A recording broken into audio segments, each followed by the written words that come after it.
Ciri ajaran sesat. Kita lihat dulu dari sudut Al-Quran dan As-Sunnah. Dari sudut Quran dan Sunnah, ajaran sesat ini dia memahami dan mentafsir Al-Quran dengan logik akal semata-mata tanpa mengikut disiplin ilmu yang betul.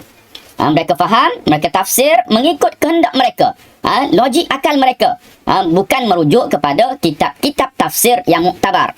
Sebagai contoh, Ustaz sebut dalam bab perkahwinan disebutkan dengan fankihu ma taba lakum minan nisa mathna wa thulatha wa ruba' fa in khiftum alla ta'dilu fawahidah. Maka mereka mentafsirkan dengan kahwinilah perempuan di kalangan kamu, yang mana disebutkan mathna, dua-dua. Bila dua-dua jadi 4. Wasulasa, 3-3. Tambah pula jadi 6 pula.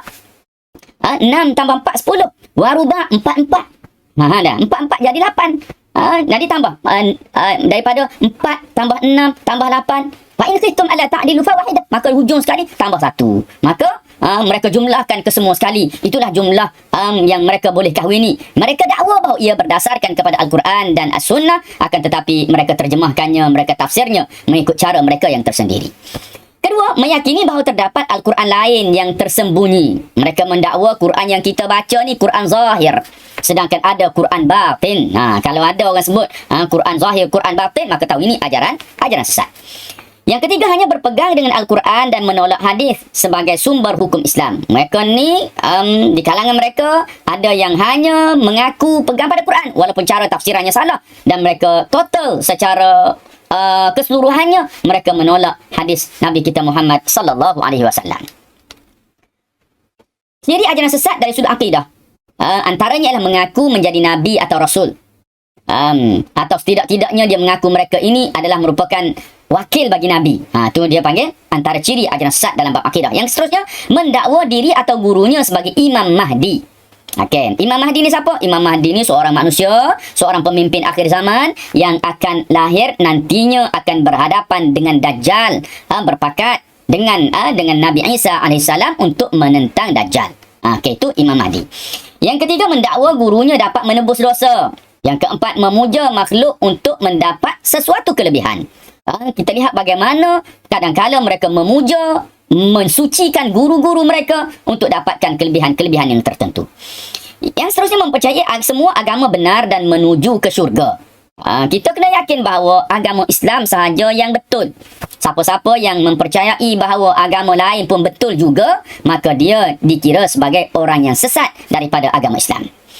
Yang terakhir, menolak alam gaib seperti roh, malaikat dan juga jin. Mereka tak percaya ada alam gaib. Mereka tak percaya ada alam barzakh. Mereka tak percaya adanya mahsyar, syurga dan neraka. Ini di antara ciri-ciri dari ajaran sesat yang melibatkan soal akidah.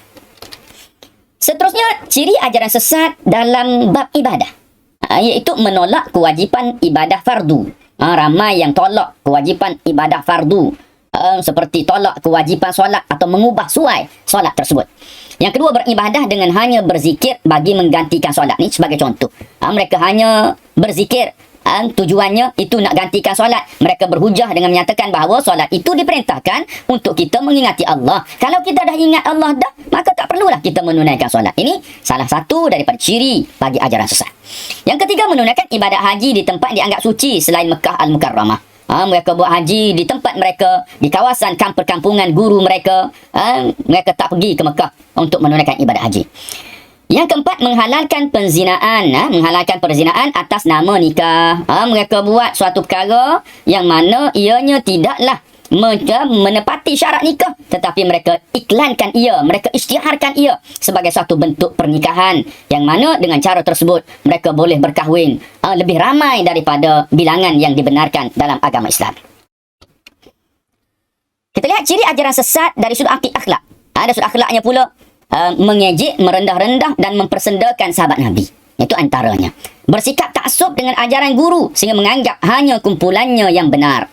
Taksub dengan guru, menganggap dia sahaja yang betul, orang lain semua salah, orang Islam yang lain semua salah. Ini merupakan ciri juga ajaran sesat dalam bentuk akhlak. Yang ketiga, memperkecil amalan masyarakat berdasarkan sunnah Rasulullah. Sebaliknya, berbangga dengan amalan yang bertentangan dengan syariat Islam. Apa yang diamalkan oleh masyarakat Islam, ia dianggap sebagai amalan kulit Yang mereka buat itulah amalan isi, amalan yang apa ni sepatutnya dilakukan, yang betul-betul berkualiti. Jadi mereka remehkan segala yang dilakukan oleh masyarakat Islam secara umumnya. Kita lihat pula kesan